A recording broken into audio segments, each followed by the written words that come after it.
Break से पहले हमने आपको दिखाया बिहार के मोकामा में कैसे एक ऑपरेशन के तहत 5 दिन में 200 नीलगाय को मार गिराया गया। अब इस पूरे घटना पर केंद्रीय मंत्री मेनका गांधी ने सख्त रुख अपनाया है। उन्होंने कहा कि पर्यावरण मंत्रालय की ये जिम्मेदारी है, इस पर पर्यावरण मंत्रालय को संज्ञान लेना चाहिए था।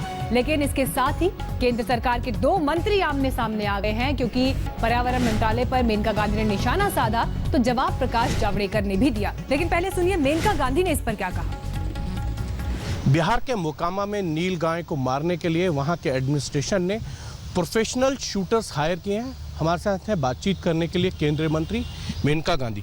मेनका जी, जो बिहार के मोकामा में नीलगाय को मारने के लिए वहां के एडमिनिस्ट्रेशन ने जो है वो प्रोफेशनल शूटर्स हायर किए हैं और वो बिल्कुल पास निशाना लगा के गोलियां मार रहे हैं नीलगाय को। जी, ऐसे है कि इसका मैं आपको बताती हूँ बैकग्राउंड क्या है।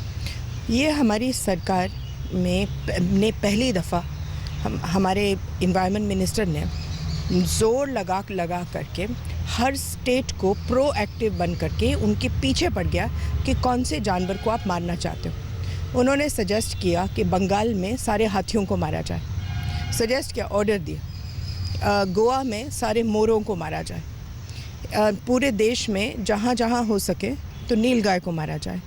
हिमाचल में हनुमान बंदर को मारा जाए।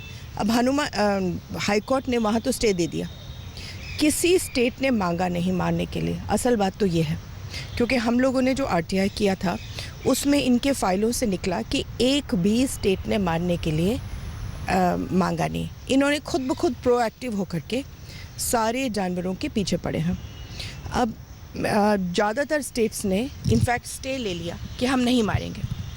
कोई भी पंचायत में जब इजाज़त दी, जैसे राजस्थान में इजाज़त दी गई है नीलगाय को मारने के लिए और कहा गया कि सरपंच बोल सकता है, एक भी सरपंच ने आज तक ये नहीं कहा कि नीलगाय को मारें।